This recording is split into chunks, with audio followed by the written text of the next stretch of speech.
Hey guys, it's Sam and this is Top 5 Wednesday. If you're new to Top 5 Wednesday, I will leave the link to the Goodreads group down below for topics and such. This week is gateway books to our favorite genre. So these are books that we think would be really good at getting people into our particular favorite genres. Number 5 is Uprooted by Naomi Novik. This I think would make an excellent gateway into adult fantasy. It is a good bridge between YA and adult. Some people put it into the YA category, some people put it into the adult category. I believe that it firmly sits in the adult category.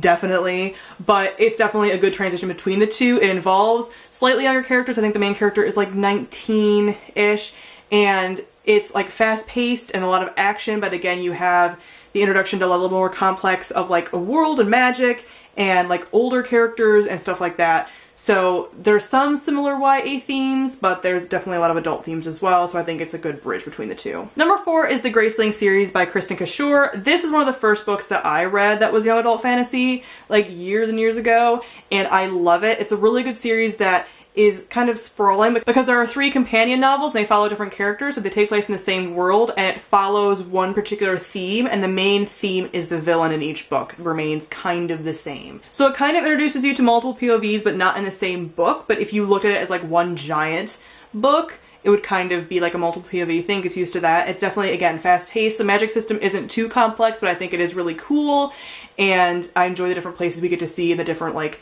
parts of the world and stuff, so it really introduces you to kind of like traveling around like a big map and stuff and getting used to different places and different cultures and stuff like that that you find in fantasy series a lot. Number 3 is the Winners Trilogy by Marie Rutkowski, and I think this one is good for people who aren't into fantasy at all or are not sure about it, because this is a fantasy series that doesn't have magic. So if you're scared of like magic systems and how complex it is and everything else, but you kind of want to get into fantasy for like the characters or for like maybe like political intrigue kind of stuff, this is a different fantasy world from ours, but doesn't have all the magic and craziness that can sometimes bog some people down when they're getting into the genre. And also if you're into romance, like this has more of like a romance leaning to it. So I think it's really easy to get into this series and get into fantasy from here. Number 2 is the Fallen Kingdom series by Morgan Rhodes. This is a giant 6-book series that also has a companion trilogy now.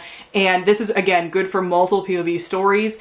It is a fast-paced kind of writing style. I don't think the writing style is particularly like deep or anything, so it's not like a super complex writing, and everything goes super quick, fast-paced. The characters are amazing and I just fall in love with them every time. So again, if you're not used to like multiple POVs, I think this is a good one to jump into, and it can definitely gear you up for like some multiple POV like adult fantasy stories if you just start with this one and you can like keep all the characters straight and everything. There's like a glossary in the front. Again, you're traveling around a lot of different countries and stuff and different customs and political turmoil and magic, so it's kind of like a step up from some of the other ones that I mentioned as far as getting into like all the stuff that's involved with fantasy.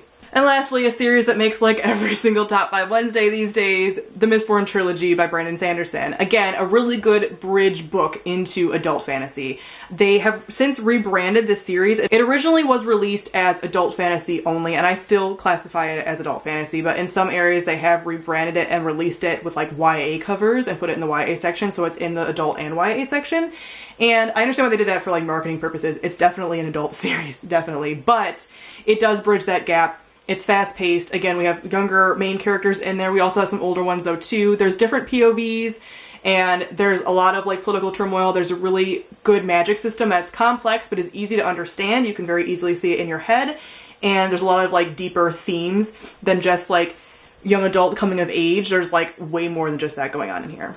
So I think this is a really excellent series to get into adult fantasy. If you're really into YA fantasy and aren't sure how to bridge that gap, like adult fantasy is really intimidating, I think this is good to start with, especially because then you can continue on to Brandon Sanderson's other stuff and other adult fantasy, and then kind of go from there once you get used to that stuff, because I just think he's a really easy transitional author to get into other things. So that is it for 5 gateway books into fantasy. Comment down below and let me know some gateway books into your favorite genres. So thank you all for watching, and I'll see all of you guys soon. Bye!